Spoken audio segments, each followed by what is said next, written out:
Assalamualaikum warahmatullahi wabarakatuh. Selamat siang, berjumpa dengan saya Hafiz Ramadan pada Sekilas Berita. Di sini saya akan memandu Anda semua untuk menyaksikan informasi-informasi yang sedang diperbincangkan saat ini. Berikut rangkumannya untuk Anda.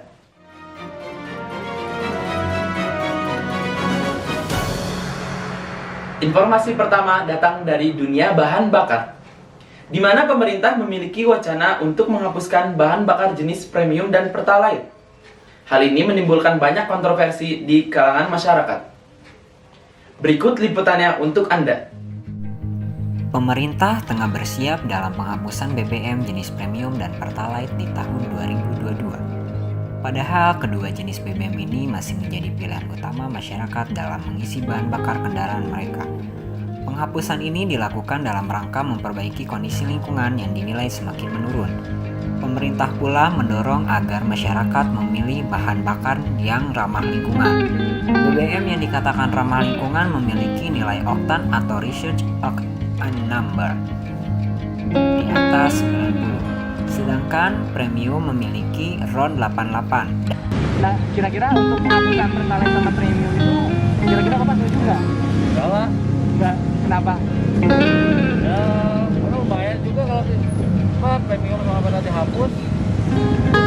Bisa kan pertama harganya lumayan mahal kan. Dan kita sebagai ojek online penghasilan nggak seberapa gitu kan, ongkos nggak seberapa. Setuju sih. Setuju sama enggak. Dia kayak kenapa? Karena ya mungkin dari segi komposisi BBM juga kan masih lebih baik di kata pertama. Nah, buat jangka panjangnya juga lebih menguntungkan pertama juga. Saat ini masyarakat masih menunggu keputusan atas kebijakan ini. Mereka berharap agar pemerintah memiliki solusi lain atas penghapusan kedua jenis BBM yang menjadi prioritas saat ini. Muhammad Ramdhani, Bandung, melaporkan. Selanjutnya kita akan memantau arus lalu lintas di Jalan Paster, di mana telah terhubung reporter kami.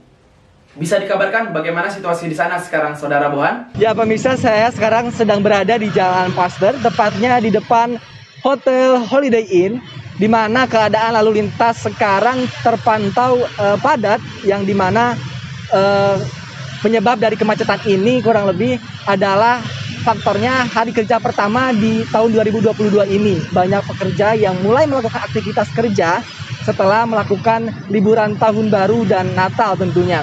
Dan dominasi oleh kendaraan ini dikendarai oleh para pekerja yang telah melaksanakan aktivitasnya di kantor maupun di tempat kerjanya masing-masing, dan para warga yang melakukan aktivitas setelah melakukan liburan pada hari Natal dan Tahun Baru. Dan perlu diketahui juga bahwa Jalan Paster ini merupakan jalan yang tersibuk di Kota Bandung dan pastinya setiap hari tidak akan terpisah dari kemacetan. Kurang lebih seperti itu yang dapat saya laporkan hari ini. Saya Muhammad Bohan melaporkan dari Bandung kembali ke studio. Terima kasih Saudara Bohan, selamat melanjutkan tugas Anda. Kasus pemerkosaan, penculikan, serta penjualan gadis remaja 14 tahun di Bandung memasuki babak baru. Polisi berhasil menangkap 7 dari 20 pelaku. Selain itu, ayah korban terlihat tidak dapat menahan emosi ketika bertemu dengan pelaku tersebut. Kasus penculikan sekaligus kekerasan seksual yang dialami oleh gadis 14 tahun di Kota Bandung terus dialami oleh pihak kepolisian. 4 orang pelaku kembali berhasil ditangkap dan diamankan oleh polisi. Kapolres Bandung Kombes Pol Aswin Sipayung merinci 4 tersangka baru yang ditangkap berinisial AS, NOP, AA, dan OI. Terekam pula momen ketika si ayah korban bertemu dengan pelaku penculikan. Ayah korban tampak tidak terima dan meluapkan kekesalannya terhadap para pelaku tersebut.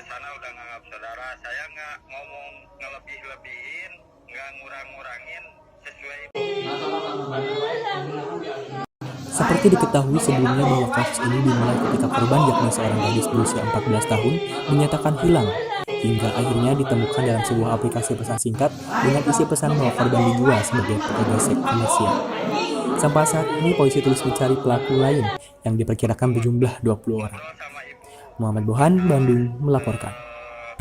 Situasi pandemi COVID-19 di Indonesia menunjukkan angka penurunan yang signifikan. Hingga saat ini, pemerintah terus mengupayakan program vaksinasi di seluruh wilayah Indonesia. Dengan terlebih datangnya virus COVID-19 varian baru yakni Omicron, yang sekarang tengah menjadi primadona di kalangan warga dunia. Kasus COVID-19 di Indonesia kembali mengalami kenaikan yang disebabkan oleh munculnya varian baru yakni varian Omicron. Walaupun varian ini diyakini tidak separah dengan gejala yang ditimbulkan oleh varian Delta, namun pemerintah tetap memerintahkan masyarakat untuk berhati-hati dalam menjalankan protokol kesehatan. Dirjen Organisasi Kesehatan Dunia (WHO) memperingatkan persepsi umum seputar varian Omicron. Ia mengatakan bahwa varian Omicron tidak dapat dipandang ringan meskipun gejalanya tidak separah dengan varian Delta. Hingga saat ini, data pasien COVID-19 di Indonesia terus menunjukkan angka kenaikan, di mana saat ini per tanggal 4 Januari 2022 terdapat 254 jiwa yang terkonfirmasi COVID-19 varian Omicron, di mana dari 254 kasus tersebut berasal dari kasus impor dan kasus transmisi lokal dengan gejala batuk dan pilek. Saat ini, para wisatawan yang telah datang dari luar negeri diwajibkan untuk karantina selama 10 hari. Dan hingga saat ini pula, pemerintah terus gencar untuk melakukan vaksinasi guna mencapai imunitas kelompok. Maka dari itu, tetap patuhi protokol kesehatan 5M guna memutus rantai penyebaran COVID-19 di Indonesia. Timnas sepak bola Indonesia yang dipimpin oleh Asnawi Mangkualam kembali menjadi runner-up dalam AFF Suzuki 2020 untuk ke-6 kalinya. Timnas berhasil takluk di bawah tangan pasukan Gajah Thailand dengan agregat skor 6-2.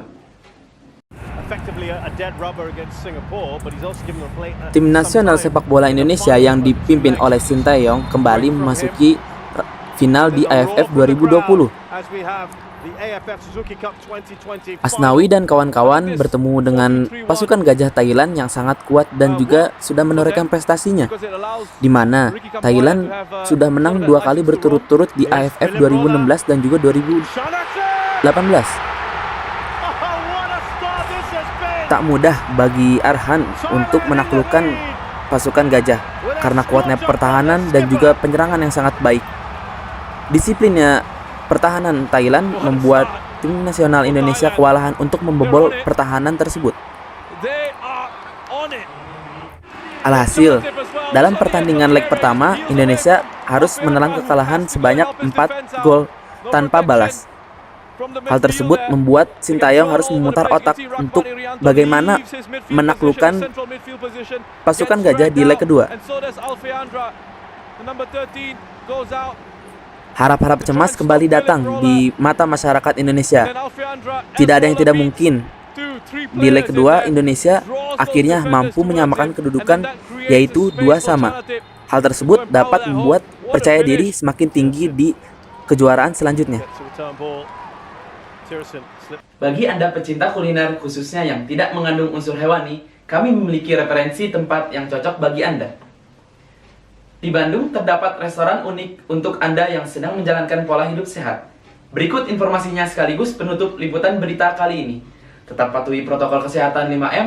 Saya Hafiz Ramadan pamit undur diri. Sampai jumpa. Wassalamualaikum warahmatullahi wabarakatuh. Bagi Anda pecinta kuliner, siapa sih yang gak suka sayuran? Di Bandung, tepatnya di Jalan Pajajaran, terdapat restoran bernama Kehidupan Tidak Pernah Berakhir. Unik bukan?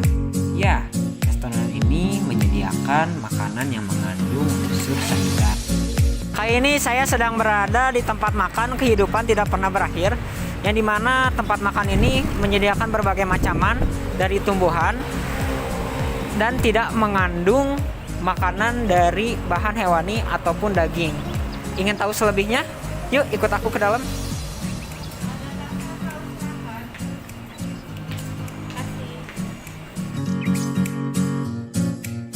Dan tidak mengandung hewani ataupun daging. Penasaran kan?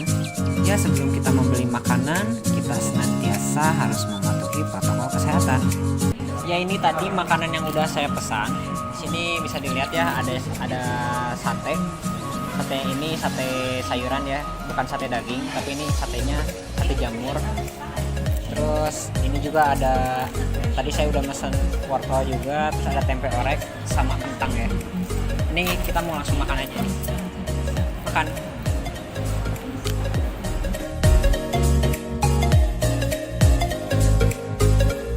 Restoran Kehidupan Tidak Pernah Berakhir ini itu pada awalnya didirikan sudah cukup lama, yaitu di tahun 2012 Mei, tepatnya 19 Mei 2012. Nah, itu dengan konsep pola makan yang sehat ini yang kita sebut vegan, yaitu vegan itu artinya produk dari tumbuh-tumbuhan seperti sayur-sayuran, buah-buahan, biji-bijian, kacang-kacangan, polong-polongan.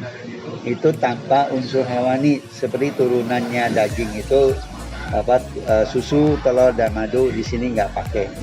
Ya, supaya lebih sehat lagi juga kita tidak menyediakan yang santan-santan yang kari-kari yang terbuat dari santan. Rasanya sih unik ya. Makan di sini tuh, jadi kayak seakan-akan yang nggak makan daging ini terfasilitasi gitu dengan adanya restoran ini. Untuk makanannya? Untuk makanannya enak gitu, ya saya menikmati sih. Ada beberapa yang saya suka, walaupun ya tadi nggak habis sih ini. Saya suka jamurnya, terus karena biasa sehari-hari makan dengan full bahan-bahan kayak MSG gitu, sementara di sini kan sangat memperhatikan hal tersebut gitu. Jadi ada penyesuaian kayak hambar dikit tuh.